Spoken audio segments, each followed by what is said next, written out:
Oh, sorry. I was just horsing around. Okay, bad joke, I know. But I'm glad you've joined me for your video thought for the day. I'm Mark Lanier, and this is a joyful opportunity for me to get to share with you some things that I'm thinking about these days, especially in my devotional life and my thoughts about God and things of this earth. So today, and in fact all of this week, I'd like to talk to you about some lessons from the parables of Jesus. Parables are short stories that Jesus told that made points that sometimes are not that easy to understand, but always worth digging into to follow. And so I want to do that. And the first one I want to start with is a parable that's really well known, but it's got some points that I believe are valid that people don't often necessarily pick up in the parable. And the parable is found in three of the Gospels, but it's in Luke chapter 10, for example. It's called the parable of the Good Samaritan. Though Luke doesn't call him a Good Samaritan in that passage, you kind of have to put the Gospels together to get that, but that's a side point. The parable of the Good Samaritan. Now, here's why I believe this is an important parable. I've got a friend. She is a law professor, a really good law school in the eastern part of the United States, the southeastern part. And she's a marvelous Christian lady. And she was talking to me one time. We were at a seminar and we had a chance to visit. And she was talking to me about how do you figure out how you spend your time helping people. As she astutely recognized, you could spend 24 hours a day, 7 days a week helping people.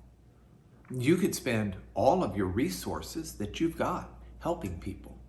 The need is so great, you can never meet the need fully. And so the need will consume everything you've got. She said, how do I balance that? And I said, let me tell you the parable about the Good Samaritan. It's one you probably know, but here's a little different take on it. There was a lawyer that came up to Jesus because the lawyer wanted to justify himself. In lawyer talk, that means he wanted to show that he was already good enough for the love of God, good enough for God's eternal salvation, if you will. So the lawyer came up to justify himself. And he said to Jesus, good teacher, what should I be doing to inherit eternal life? And Jesus said to him, well, you know the law, you're a lawyer, you tell me. And he said, well, I know I'm supposed to love the Lord my God with all my heart, soul, and mind. Now, that's what the Shema, the instruction to Israel in Deuteronomy 6 says. Hear, O Israel, the Lord your God is one God, and you'll love the Lord your God with all your heart, soul, and mind. Jesus said, that's it, just go and do that. Oh, the fella even added on, he said, and I know I'm supposed to love my neighbor as myself. Jesus said, that's it, go do it. But the lawyer is still trying to figure this out and parse it like we lawyers tend to do. And so the lawyer said, well, but who's my neighbor? You know, is it the fella next door? Is it 2 doors down? Do we cross the street and take catty-cornered people? Who is my neighbor? And that's when Jesus told him the story. And the story is about a fella who was going down from Jerusalem to Jericho. And that road's a twisted road and it's kind of desolate. And lots of robbers and folks back in the day would hang out there. The fella got accosted by robbers and they left him beaten and stripped by the side of the road. And one after another, people came by, good people. People in the priesthood, people who served God in the temple. But they didn't help the poor fella. They just got a little nervous and went around, gave him a wide berth. It was only a Samaritan, which was a race that did not get along well with the Jews. Jews didn't like Samaritans, and Samaritans didn't like Jews. It was a two-way street of discord. A Samaritan has pity and mercy on the Jewish fellow laying in the gutter. And he picks him up and he takes him and he pays an innkeeper to take care of him after healing, tending to his wounds and all the rest. And Jesus said to the lawyer, so who was the neighbor? The lawyer said, well, the Samaritan. And it taught him to go be a good neighbor. But here's the rub. Here's what I want to tell you about.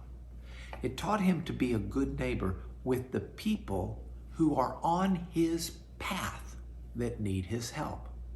As we are walking through life, God will put in our path people we need to help. We don't have to go out looking for those people. We need to pray that God will open our eyes. We need to pray that God will put people in our path. But when he does, we need to help them. Jesus doesn't tell the parable and have the Good Samaritan going out and spending 24/7 of his time looking for anybody that needs his help and spending all of his money trying to help him. He says you live your life right before God, but when you see needs, you address those needs. And as I look at this week, and as I look at this day, and as I look at my life, I want to be informed by that parable. I want to pray, God, please show me people that I need to help today. And when I see those people that I can help, personally, professionally, however I can, if it's in my power to help them and it's a godly thing to do, I want to be able to do it. And I hope you'll join me in that. The world will be a better place if we're more neighborly with each other. That's your video thought for the day. If you like it, hit like, send it on to someone else. In the meantime, I'll see you with another parable tomorrow, and I won't be horsing around.